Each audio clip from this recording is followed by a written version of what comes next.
നമസ്കാരം. അപ്പൊ ഇന്ന് എന്ത് റെസിപ്പി ആയിട്ട് വന്നിക്കണേന്ന് നിങ്ങൾക്ക് ഓൾറെഡി ഇപ്പൊ തമ്മനയിൽ കണ്ടപ്പോൾ മനസ്സിലായിട്ടുണ്ടാവും അല്ലെ. വേറെ ഒന്നുമല്ല, നമ്മുടെ തട്ടുകട സ്റ്റൈലിൽ കൊള്ളിയും ബോട്ടിയും, തൃശ്ശൂർ കൊള്ളിയും ബോട്ടി എന്നാട്ടോ പറയാ. ഇത് കൊള്ളിയും ബോട്ടി. ഞാൻ ബോട്ടിയുടെ പെപ്പർ ഇട്ടിട്ട് വരട്ടിയിട്ടുള്ള ഒരു റെസിപ്പി മുന്നിട്ടിട്ടുണ്ട്. അപ്പൊ കാണാത്തവരുണ്ടെങ്കിൽ അതൊന്ന് പോയി കാണണം കേട്ടോ. അപ്പൊ ഇത് തട്ടുകട സ്റ്റൈലാണ്. കൊള്ളിയും ബോട്ടിയും, തൃശ്ശൂർ അങ്ങനെ പറയാം കൊള്ളിയും ബോട്ടിയും. അപ്പൊ ഇതെല്ലാവരും ട്രൈ ചെയ്ത് നോക്കണം, മസ്റ്റ് ആയിട്ടും. നല്ലൊരു റെസിപ്പിയാണ്.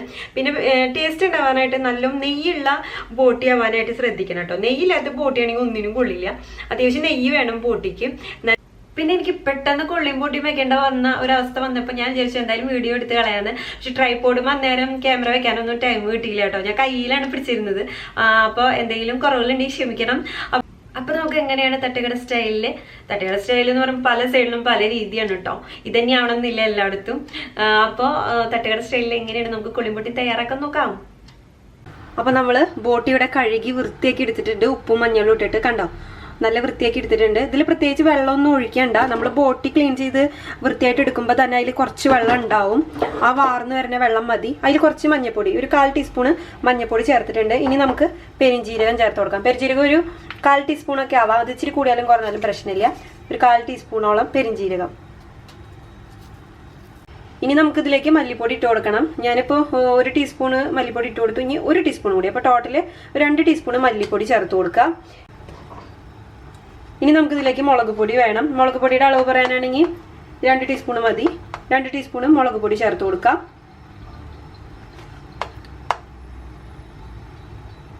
ഇനി നമുക്ക് ഇതിലേക്ക് 1/2 ടീസ്പൂൺ ഗരം മസാല ചേർത്ത് കൊടുക്കാം.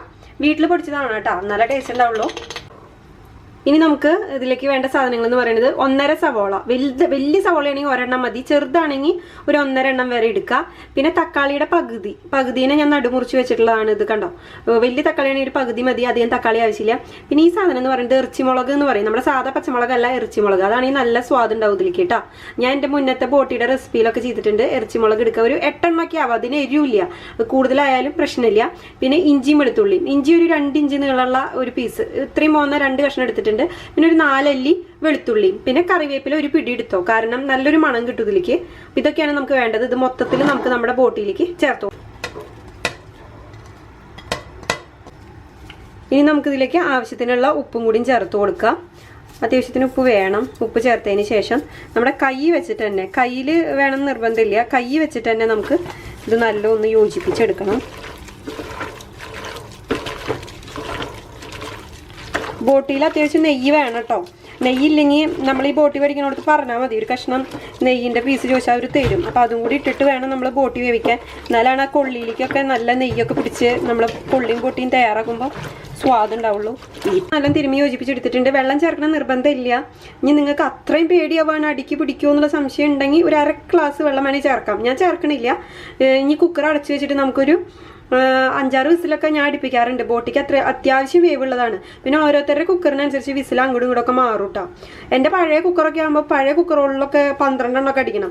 നല്ല കുക്കറാണെങ്കിൽ ഒരു 6 വിസിൽ 5 വിസിലൊക്കെ ആകുമ്പോഴത്തേനും റെഡി ആവാറുണ്ട്. അത് നിങ്ങളുടെ കുക്കർ ഏത് തരാണെന്ന് നോക്കിയിട്ട് അതിനനുസരിച്ച് നല്ലോണം വേവിച്ചെടുക്കുക. നല്ല സോഫ്റ്റ് ആയിട്ട് കിട്ടണം നമുക്ക്. അപ്പോൾ നല്ലോണം വേവിച്ചെടുക്കും. നമ്മളിതേ അതേ സമയത്ത് തന്നെ ഇപ്പുറത്ത് വേറൊരു കുഞ്ഞു കുക്കർ എടുത്തിട്ട് അതിൽ 1 കിലോ കൊള്ളി എടുത്തിട്ടുണ്ട്. നമ്മൾ ബോട്ടി എടുത്തേക്കുന്നത് 1/2 കിലോനാണ്. കൊള്ളി എടുത്തേക്കുന്നത് 1 കിലോനാണ്. നിങ്ങൾക്ക് അത് വേണമെങ്കിൽ 1/2 കിലോ എടുക്കാം. അത് ഓരോരുത്തരുടെ ഇഷ്ടം. പക്ഷെ 1 കിലോനായതുകൊണ്ട് പ്രശ്നമൊന്നുമില്ല. കറക്റ്റ് നമുക്ക് യോജിപ്പിച്ചെടുക്കാൻ കറക്റ്റാണ് 1 കിലോ കൊള്ളിയിലേക്ക്. അപ്പോൾ 1 കിലോ കൊള്ളി അത്യാവശ്യം വലുപ്പത്തിൽ നുറുക്കിയെടുത്തിട്ടുണ്ട്. ഇനി അത് നമുക്ക് മഞ്ഞൾപ്പൊടി ചേർത്ത് കൊടുത്തിട്ടുണ്ട്. ഇനി കുറച്ച് ഉപ്പും കൂടിയും ചേർത്ത് കൊടുക്കണം കൊള്ളിയിലേക്ക് ആവശ്യമുള്ളത്. ഉപ്പും കൂടി ചേർത്ത് കൊടുത്തിട്ട് വെള്ളം ഒഴിക്കുക. അത്യാവശ്യം വെള്ളം ഒഴിക്കണം കൊള്ളിയിൽ, ഇത് വെന്ത് കിട്ടണ്ടേ നമുക്ക്. അപ്പം വെള്ളം ഒഴിച്ച് നല്ലൊന്ന് വെള്ളം ഒഴിച്ച് ഇതും വേവിച്ചെടുക്കാം. അപ്പം ഇതിൻ്റെ വിസിൽ പറയാനാണെങ്കിലും 1 വിസിലൊക്കെ മതിയാവും ശരിക്ക്. ഇനിയിപ്പോൾ ഓരോരുത്തരുടെ കുക്കറിനനുസരിച്ച് അത് കൂടിയും കുറഞ്ഞിരിക്കും കേട്ടോ. നല്ല മഷി പോലെ പായസം ആവരുത്, ഒരു ഇത്തിരി ഉറപ്പ് വേണം. ഒരു 1/2 ടീസ്പൂണ് മുളക് പൊടി ചേർത്ത് കൊടുക്കാം. എനിക്ക് ഇങ്ങനെ ഇത്തിരി ചുവന്ന കളറിലിരിക്കുന്ന കൊള്ളിയും ബോട്ടിയായിട്ട് ഇഷ്ടം, അതുകൊണ്ടാണ് ഇങ്ങനെ ചെയ്യുന്നത്. ഇനി നിങ്ങൾക്ക് മഞ്ഞ കളറിലാണ് ഇഷ്ടമെങ്കിൽ ഇതിലിപ്പോൾ മുളക് പൊടി ചേർക്കണമെന്നില്ല. പക്ഷേ ഈ ഒരു കളറാണ് എനിക്ക് ഇത്തിരി കൂടി നല്ലതായിട്ട് തോന്നിയിരിക്കുന്നത്. അപ്പോൾ ഞാൻ മുളക് പൊടി ചേർത്ത് കൊടുത്തിട്ടുണ്ട്. നല്ലൊന്ന് യോജിപ്പിക്കുക. അതിനുശേഷം നമുക്കിനി കുക്കർ അടച്ചു വെച്ചിട്ട് ഇതും വേവിച്ചെടുക്കണം. അപ്പോൾ ദേ നമ്മുടെ കണ്ടോ നല്ല നെയ്യൊക്കെ തെളിഞ്ഞു വന്നിട്ടുണ്ട് കേട്ടോ. നമ്മുടെ ബോട്ടി വേവിച്ചെടുത്തിട്ടുണ്ട്. അത്യാവശ്യം വെന്ത് വന്നിട്ടുണ്ട് കേട്ടോ ബോട്ടിയൊക്കെ. ഈ നേരത്ത് ബോട്ടിയിൽ ഉപ്പുണ്ടോ നോക്കുക കേട്ടോ, അല്ലെങ്കിൽ കൊള്ളിയിലേക്ക് ചേർത്ത് കൊടുത്താൽ പിന്നെ ഉപ്പുണ്ടോ നോക്കി അതിലേക്ക് ശരിക്കും പിടിക്കില്ല. ഇതിലിപ്പോൾ തന്നെ ഉപ്പുണ്ടോക്കിയിട്ട് കറക്റ്റ് ആക്കുക. ഇനി നമുക്ക് ഇതൊന്ന് സെറ്റ് ചെയ്തെടുക്കാം. ഇതുപോലെ ഇത്തിരി കട്ടിയുള്ള ചീഞ്ചട്ടി എടുക്കുകയാണെങ്കിൽ ഇത്തിരി നല്ല കേട്ടോ, ഭംഗിയില്ലെങ്കിലും കഴിക്കാൻ നല്ല രസം ഉണ്ടാവും. ഇനി ആ ചട്ടിയിൽ കുറച്ച് വെളിച്ചെണ്ണ, ഒരു 2 ടേബിൾ സ്പൂൺ മതി, കാരണം ബോട്ടിയിലൊക്കെ നെയ്യുള്ളതാണ്. വെളിച്ചെണ്ണ ചൂടായി വന്നിട്ടുണ്ട്. ഇനി അതിലേക്ക് ഞാൻ 2 വറ്റൽമുളക് മുറിച്ചിട്ട് ഇട്ട് കൊടുക്കുക കേട്ടോ. 2 വറ്റൽമുളക് ഇട്ട് കൊടുക്കുക. അതിൻ്റെ തൊട്ട് പിന്നാലെ ഒരു പകുതി സവോള, വലുതാണെങ്കിൽ ഒരു പകുതി മതിയിട്ടാ, ഒരു പകുതി സവോള മുറിച്ചത് അതും ഇട്ട് കൊടുക്കുക. അതിൻ്റെ തൊട്ട് പിന്നാലെ കുറച്ച് കറിവേപ്പില, നല്ലതാണ് കേട്ടോ ഈ താളിക്കണ നേരത്തെ. കുറച്ച് കറിവേപ്പില ഇട്ട് കൊടുക്കുക. ഇതൊന്ന് നമുക്കൊന്ന് മൂപ്പിച്ചെടുക്കണം. ഇപ്പം നമ്മുടെ കൊള്ളി അവിടെ വേവിച്ച് ഊറ്റി വെച്ചിട്ടുണ്ട്. ഇപ്പം നമ്മുടെ സവോള ഇതൊക്കെ നല്ല മൂത്ത് വന്നിട്ടുണ്ട്. ഇനി അതിലോട്ട് നമുക്ക് നമ്മുടെ കൊള്ളി വേവിച്ചത് ഇത്തിരീച്ചായിട്ട് ചേർത്ത് കൊടുക്കാം. ആദ്യം കുറച്ച് കൊള്ളി ചേർത്തിട്ട് നല്ല ഒന്ന് യോജിപ്പിച്ചെടുക്കാം. ഇനി ഇതിലേക്ക് ഇച്ചിരി നമ്മുടെ വേവിച്ച് വെച്ചിട്ടുള്ള ബോട്ടിയുടെ ചാറ് ചേർക്കുക. കൊള്ളിയിലേക്ക് ബോട്ടി അങ്ങനെ ചേർക്കണ്ട, ആദ്യം ചാറ് ചേർക്കുക. ഒരു ജാതി മണ്ണാട്ടം അവിടെ നിൽക്കാൻ വെച്ചില്ല. നല്ല ഒന്ന് മിക്സ് ചെയ്യണം. അതിനുശേഷം നമ്മൾ വീണ്ടും കുറച്ച് കൊള്ളി ചേർക്കുക. അതിനുശേഷം വീണ്ടും കുറച്ച് ബോട്ടിയുടെ ചാറ് ചേർക്കുക. അങ്ങനെയാണ് ചെയ്യേണ്ടത്. അപ്പോൾ ഇത് നമ്മൾ രണ്ടാമതും കൊള്ളി ബാക്കി നടന്ന് ചേർത്തു. പിന്നെ വീണ്ടും കുറച്ച് ബോട്ടിയുടെ ചാറ് ചേർത്ത് കൊടുക്കുക. നല്ലോണം വീണ്ടും യോജിപ്പിക്കുക. ഇനി നമുക്കിതിലേക്ക് നമ്മുടെ ബോട്ടി വേവിച്ച് വെച്ചിട്ടുള്ള ബോട്ടിയും കൂടിയും ചേർത്ത് കൊടുക്കുക.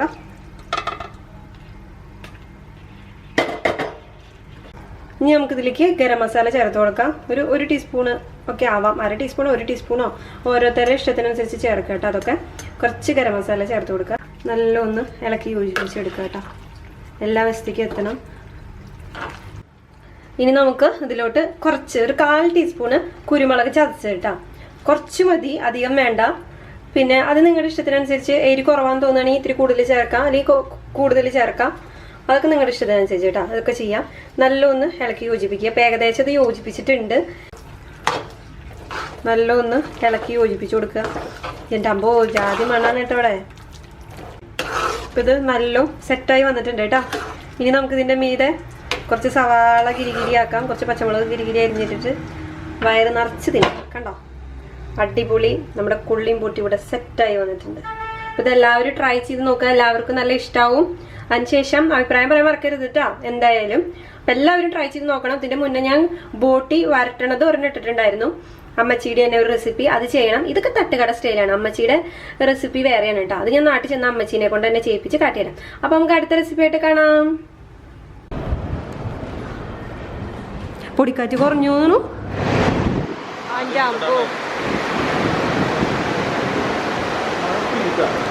ഒരു മഴ പെയ്ത് തോർന്നിട്ടുള്ള ലക്ഷണങ്ങൾ കാണാനുണ്ട് ഇവിടെയൊക്കെ. അതിൻ്റെ അമ്മ നല്ല തണവ്, അടിപൊളി തണവ് കേട്ടോ. ഇത്ര നേരം ഇവിടെ ഒട്ടുക്കത്തെ പൊടിക്കാറ്റായിരുന്നു. കണ്ട, ഫിഷ് മാർക്കറ്റിന്റെ ബാക്ക് സൈഡാണ് കേട്ടോ. എന്ത് രസാക്കണേ, എന്ത് തണവല്ലേ.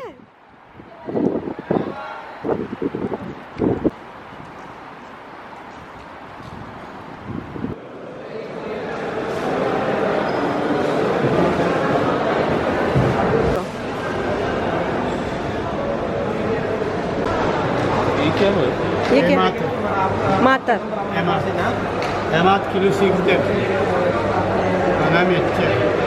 कितने दरम से किलो 6 1 किलो 6 दर 6 दरम. എന്തിട്ട് എടുക്കണ അപ്പം അയിലിയോ? അയിലെടുത്തോ, മറ്റേ പരവേനി എടുത്തോ. പരവേന കരിമീൻ വേണ്ട, മീൻ പൊള്ളിച്ചത് ഇട്ടതാ. ഇനി വേണ്ട വെച്ചിട്ടാ ഞാൻ പിന്നെ എപ്പോഴെങ്കിലും എടുക്കാം.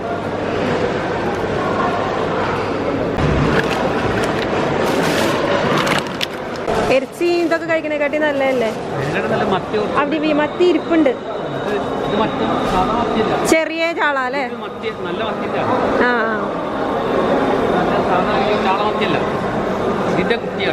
ആ അപ്പോൾ നിങ്ങൾ എല്ലാവരും ചിത്രൂസ് റെസിപ്പീസ് സബ്സ്ക്രൈബ് ചെയ്യുക. അതിനായിട്ട് ഇതേ റെഡ് കളറിൽ സബ്സ്ക്രൈബ് എഴുതിയിരിക്കുന്ന കണ്ടില്ലേ, അതിൽ ക്ലിക്ക് ചെയ്യണം. അപ്പോൾ തന്നെ തൊട്ടപ്പുറത്തൊരു ബെല്ലൈക്കൺ വന്നത് കണ്ടോ, അതിലും ഒന്ന് ടച്ച് ചെയ്യണേ. എന്നാലാണ് ഞാൻ ഇടുമ്പോൾ നിങ്ങൾക്ക് നോട്ടിഫിക്കേഷൻസ് വരുള്ളൂ. അതിന് വേണ്ടിയിട്ടാണ്. അപ്പോൾ ഇത് ചെയ്യാൻ ആരും മറക്കരുത് കേട്ടോ.